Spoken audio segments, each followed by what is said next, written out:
할렐루야. 오늘도 함께 예배하는 담없는 교회 모든 성도 여러분들을 주님의 이름으로 환영하고 축복합니다. 광고가 된 것처럼 현재 목회팀과 예배팀이 코로나로 인하여 모두 격리 중에 있습니다. 그리하여 이번 주와 다음 주 2주 동안 우리는 녹화로 주일 예배를 진행할 예정입니다. 비록 우리의 상황이 계속해서 어려움 속에 있다고 하더라도 주님 앞에 예배하는 우리의 마음은 더 뜨거워지고 진지해지기를 소망합니다. 5, 6년 전에 한국에서 나온 말로써 지금도 계속해서 사용하고 있는 비유적 표현이 있습니다. 그것은 어떠한 사람을 수저의 재질로 표현하는 것입니다. 제 기억으로는 금수저로 시작해서 일반 수저로 끝났는데 요즘에는 다이아몬드 수저부터 흑수저까지 폭이 더 확대된 것으로 보여집니다. 2021년을 살아가는 젊은 사람들이 하는 말들 중에는 금수저, 은수저도 바라지 않고 동수저나 그냥 수저만 돼도 좋겠다고 합니다. 어쩌면 지금의 세상은 다이아, 금, 은, 동수저의 사람들을 가리켜 저 정도만 돼도 만사가 형통한 사람이다 라고 말하는 것 같기도 합니다. 오늘 우리가 함께 읽은 본문은 요셉을 가리켜 형통한 자라고 말합니다. 그리고 그것의 근거를 여호와께서 함께 하시기 때문으로 말합니다. 그런데 요셉이 정말로 형통한 상황인가요? 이 전의 이야기를 이미 아시는 분들도 있겠지만 요셉은 지금 형들에게 팔려서 종으로 보디발 장군의 집에 와 있는 상태입니다. 그리고 이 다음 장면은 누명을 쓰고 죄인이 됩니다. 만약 요셉이 진짜 형통한 사람이었다면 애굽으로 팔리지도 종이 되지도 죄인의 누명을 쓰지도 않았을 것입니다. 하지만 성경은 요셉을 형통한 자라고 말합니다. 아마도 형통은 이러한 위기 가운데서 더욱 선명하게 볼 수 있기 때문이 아닐까 생각됩니다. 만약 위기가 없다면 진짜 형통한 것이 무엇인지 알 수도 없을 것입니다. 오늘 말씀은 형통과 위기, 이 두 단어로 이야기를 해보고자 합니다. 현재 우리의 코로나 상황이 또는 내 삶의 모든 상황들이 위기 같아 보여도 그 안에서 하나님의 뜻을 발견하기를 바랍니다. 우리의 삶에는 모두 위기가 있습니다. 위기가 없다고 말할 수 있는 사람은 아마도 거의 존재하지 않을 것입니다. 이러한 위기 안에서 그 위기를 어떻게 극복하고 다룰 수 있는지는 형통이 무엇인지 알기 시작할 때 가능할 것입니다. 우리가 잘 알듯 형통하다의 뜻은 성공하다, 잘되다, 유익하다 이런 뜻입니다. 그런데 오늘 39장 2절에 나타난 형통한 자라는 것의 히브리어 문법을 보면 수동 분사형으로서 이렇게 해석되어집니다. 유익하게 된 자, 성공하도록 시킴을 받은 자 이렇게 읽혀질 수 있습니다. 다시 말하면 형통하다라는 말, 형통한 자는 나의 어떠함으로 인하여 형통하게 된 것이 아니라 하나님이 형통하게 시켜준 사람을 의미하는 것입니다. 우리는 삶의 많은 순간에 형통함을 구합니다. 위기의 상황 속에서 아니면 이 세상을 살아가면서 우리는 잘 되는 것을 구합니다. 우리가 그 형통함을 구할 때 그 구하는 것의 깊은 뿌리가 무엇이고 원하는 결과는 무엇인가요? 대부분은 우리 손에 잡게 되는 어떠한 좋은 것 또는 잘 되는 것 그것들을 구하고 또 그렇게 되기를 원할 것입니다. 비유적으로 말하면 내 손에 성공이라는 칼 한 자루 멋지게 쥐고 휘두르고 싶은 것입니다. 그 멋진 칼 한 자루 쥐고 있으면은 나는 폼나게 휘두를 수 있습니다. 그러면서 고백합니다. 하나님, 내가 폼나면 하나님께서 영광 받으십니다. 내가 좋은 대학에 진학하면, 내가 좋은 직장에 취직하면, 또는 세상이 우러러보는 어떠한 것을 내가 가질 수 있게 되고 성취하게 된다면 바로 하나님 영광 받으실 것입니다. 라고 생각합니다. 하지만 우리 한번 잘 생각해 봅시다. 그 성공이라는 칼을 내가 멋지게 휘두르면 누가 드러나나요? 바로 나 자신이 드러나는 것입니다. 그렇다면 우리가 구하는 형통함이란 하나님을 위한 것처럼 보이지만 그 형통이 내 손 안에 있기를 원합니다. 우리가 오늘 읽은 본문 3절을 보면 이렇게 나옵니다. 그의 주인이 여호와께서 그와 함께 하심을 보며 또 여호와께서 그의 범사에 형통하게 하심을 보았더라. 우리 함께 읽지는 않았지만 23절에 보면요. 간수장은 그의 손에 맡긴 것을 무엇이든지 살펴보지 아니하였으니 이는 여호와께서 요셉과 함께 하심이라. 여호와께서 그를 범사에 형통하게 하셨더라. 요셉이 형통하다면, 그리고 그 잘되는 것, 형통이라는 칼이, 잘되고 성공이라는 칼이 요셉의 손에 쥐어져 있다면, 그리고 그것을 요셉이 멋있게 휘두르고 있다면 요셉이 잘 되어야 되지 않습니까? 그런데 오늘 말씀을 보면요. 3절 말씀과 23절 말씀을 보면은 잘 되는 것은 주인이 잘 되고요. 편해지는 것은 간수장이가 편해졌습니다. 그리고 요셉이 형통하다는 상황은 계속해서 종의 신분이고요. 또는 죄인의 신분으로 떨어져 있습니다. 만약 요셉에게 우리가 생각하는 형통이 있었다면, 잘 되고 성공하는 것, 뭔가 일이 잘 풀리는 것들이 있었다면 요셉은 종의 신분에서 자유로워져야 할 것입니다. 죄인의 신분에서 사면받아야 될 것입니다. 그 이유는 간단하죠.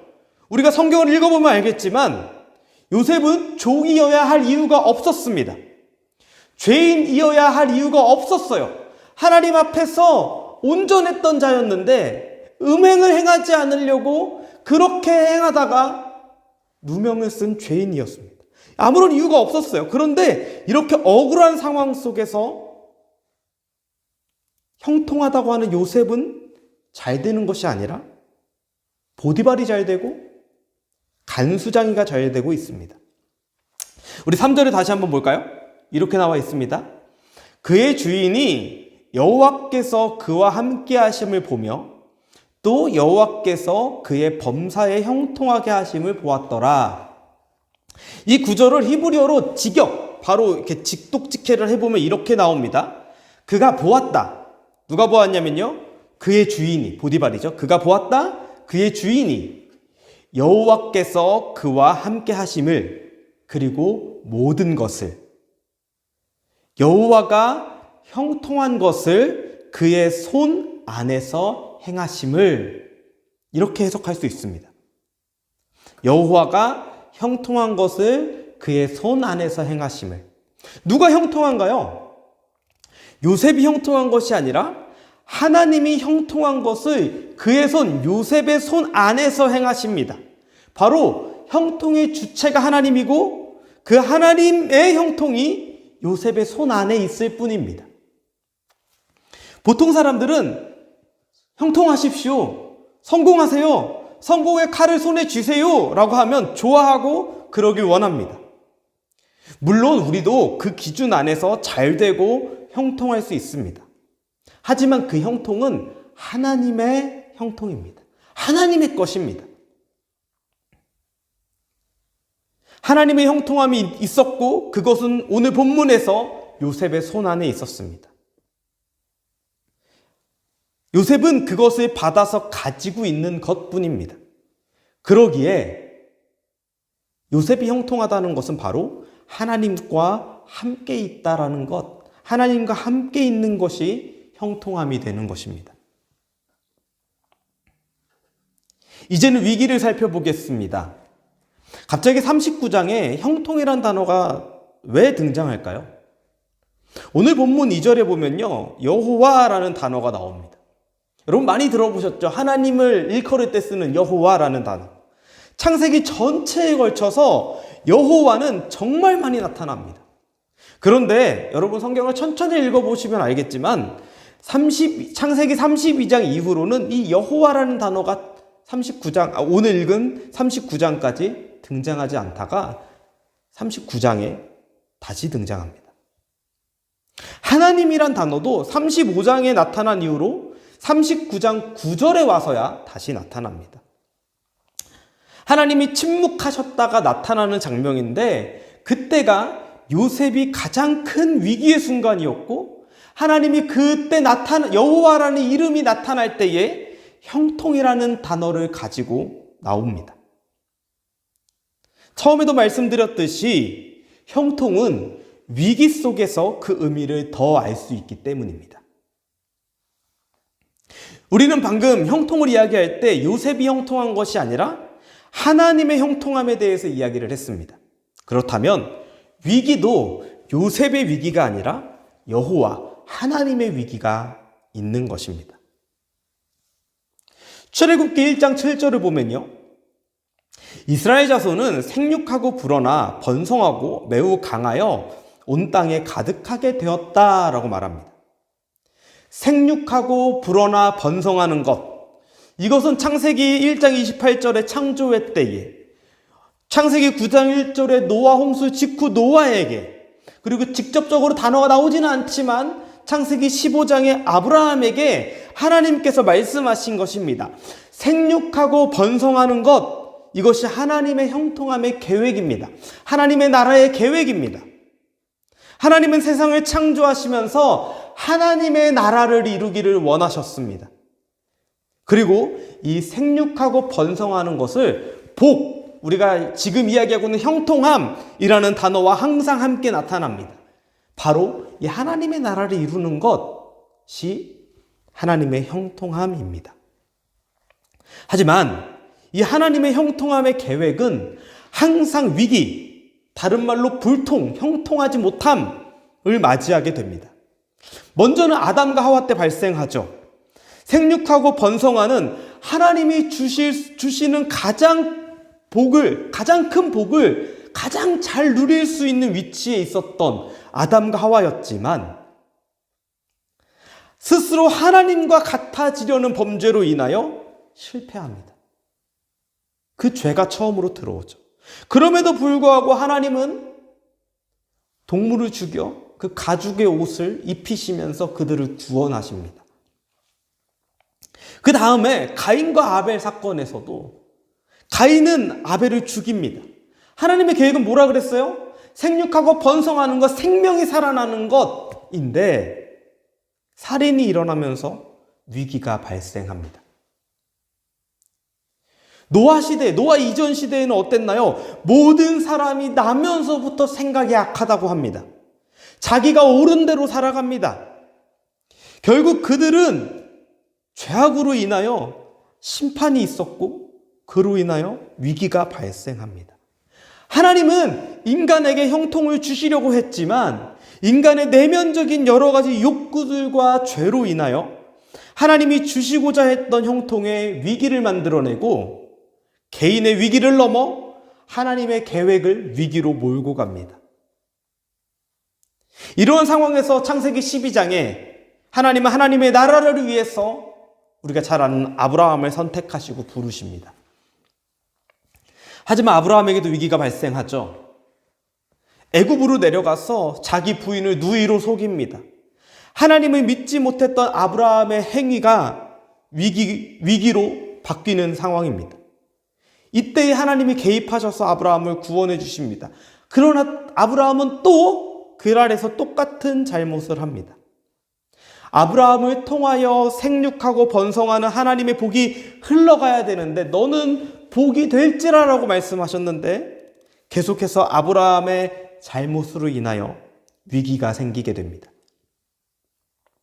특히 두 번째 그랄왕 때에는 그 위기 다음 장에 바로 이삭이 출생하는 것을 보면 이 하나님이 긴박하게 이 아브라함을 통하여서 하나님의 나라를 만들어가고자 하는 하나님의 의지도 우리는 볼 수 있습니다.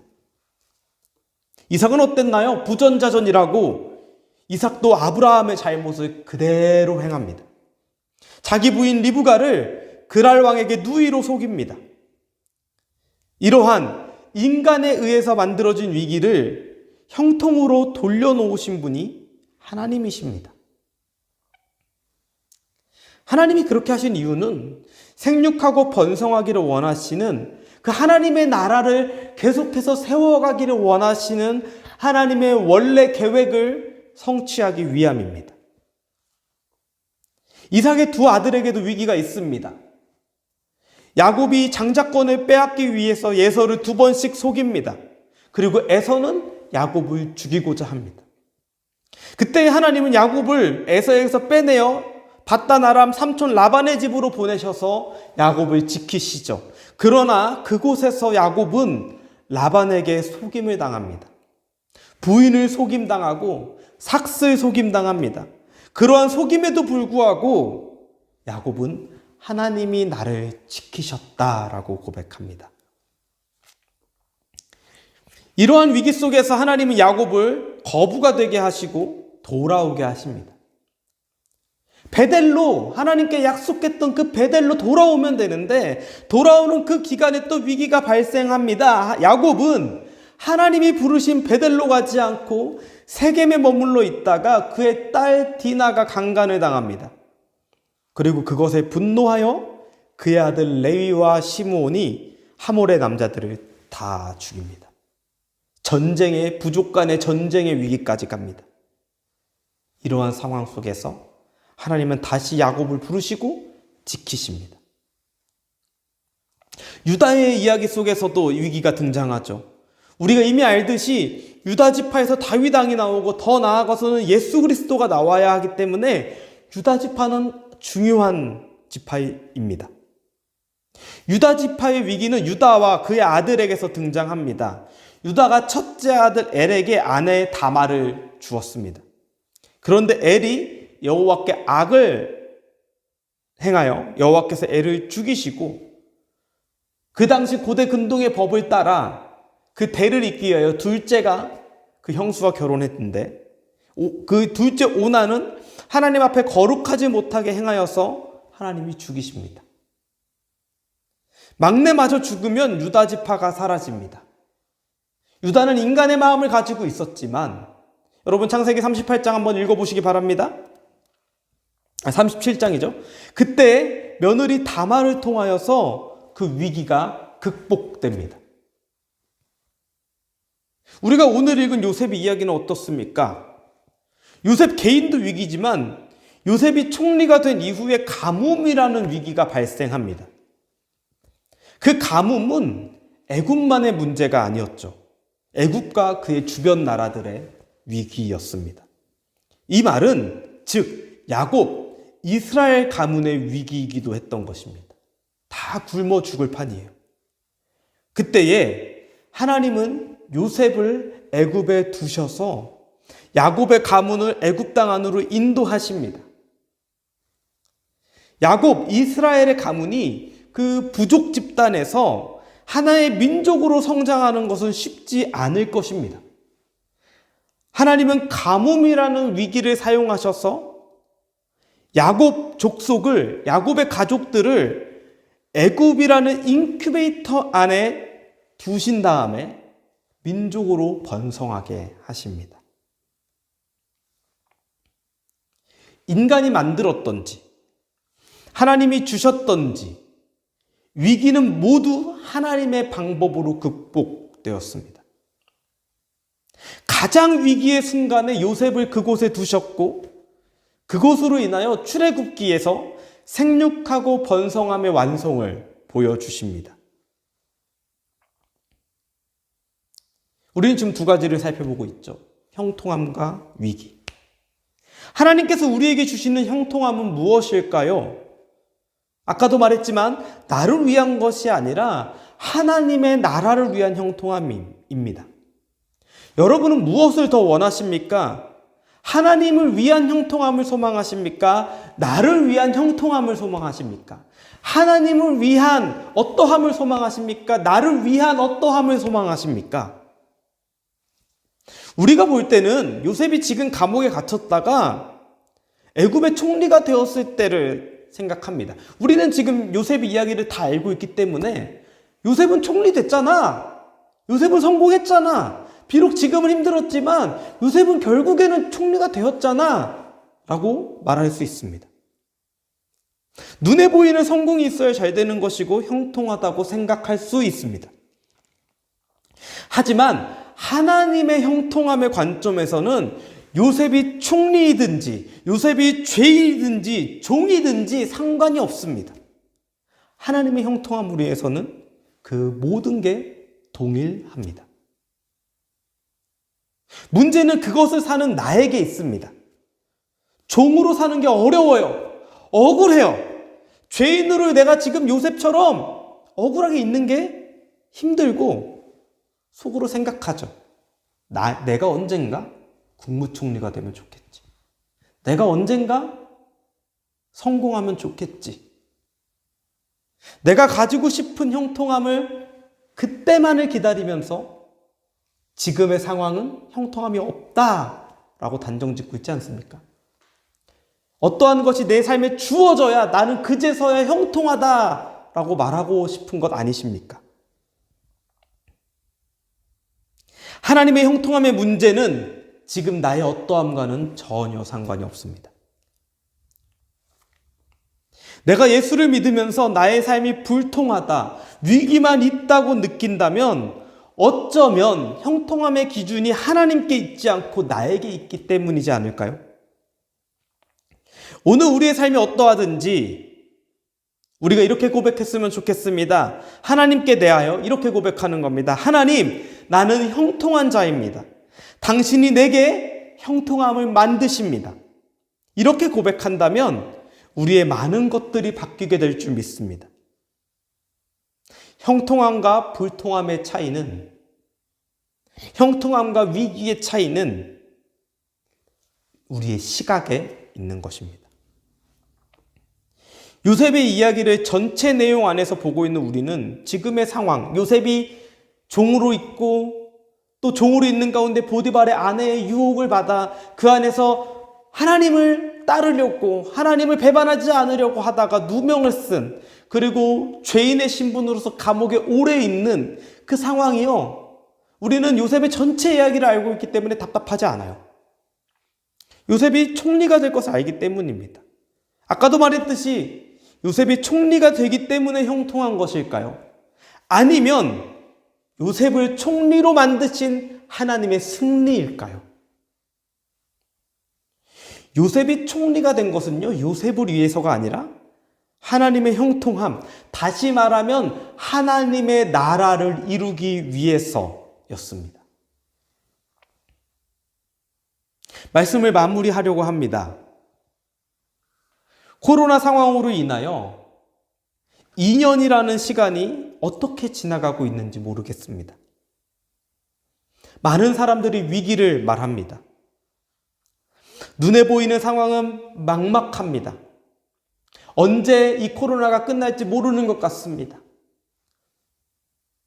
계속해서 시위도 하죠. 장사가 안 되죠. 내 삶에 코로나도 힘든데 코로나 때문에 내 삶에 계속해서 어려움이 겹치는 것 같아요. 돈은 벌고 있지만 무엇을 계획해야 될지 모른다라는 사람들이 많이 있습니다. 내 삶에 소망이 사라졌다고 말하는 사람들이 많이 있습니다. 내 삶은 계속해서 그 자리다. 아니, 더 나락으로 떨어져 가고 있다. 내가 어디서 즐거움을 찾아야 될지 모르겠다라고 말하는 사람들이 많이 있습니다. 마치 내 삶 전체가 불통인 것처럼 보여집니다. 여러분, 사랑하는 담없는 교회 가족 여러분, 여러분 삶이 온통 불통으로 가득하신가요? 항상 위기 속에 계신 것 같나요? 고통 속에서 계속해서 힘들어하고 계십니까? 오늘 우리는 그 안에서 하나님의 승리를 보기 원합니다. 하나님이 형통함을 요셉의 손에 두셨습니다. 하지만 하나님이 형통함을 요셉의 손에 두셨을 그때의 요셉의 모습은 국무총리가 아니었습니다. 보디발의 종으로 팔려갔을 때였고, 죄인이 되어서 간수장의 일을 떠맡아서 해야 되는 상황이었습니다. 내 기준의 형통함이 아닌 하나님 나라를 볼 수 있는 영적 시각이 열리기를 소망합니다. 우리의 기준이 하나님께 있게 된다면 내가 종과 같은 상황이든 내가 죄인과 같은 상황이든 때로는 내가 세상 사람들이 우러러보는 총리와 같은 상황이든 그것은 아무런 상관이 없습니다. 오늘 이 말씀을 통하여서, 이 예배를 통하여서 이 코로나 시대를 지나가는 우리의 모든 삶 가운데 하나님의 형통함을 보길 원합니다.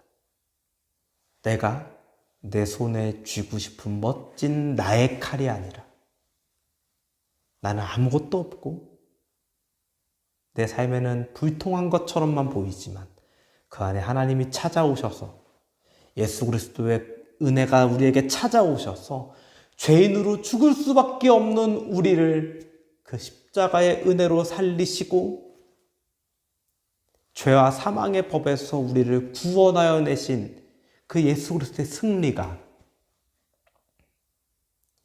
우리 안에 있기를 원합니다. 그것을 믿는 여러분들 안에, 하나님의 형통함을 구하는 여러분들 안에, 하나님의 나라를 구하는 여러분들 안에 지금 오늘 여러분들의 삶의 자리에서 하나님이 여러분들 손에 두신 그 하나님의 형통함, 하나님 나라를 위한 하나님의 마음을 보기를 원합니다. 여러분들을 사랑하고 여러분들을 축복합니다.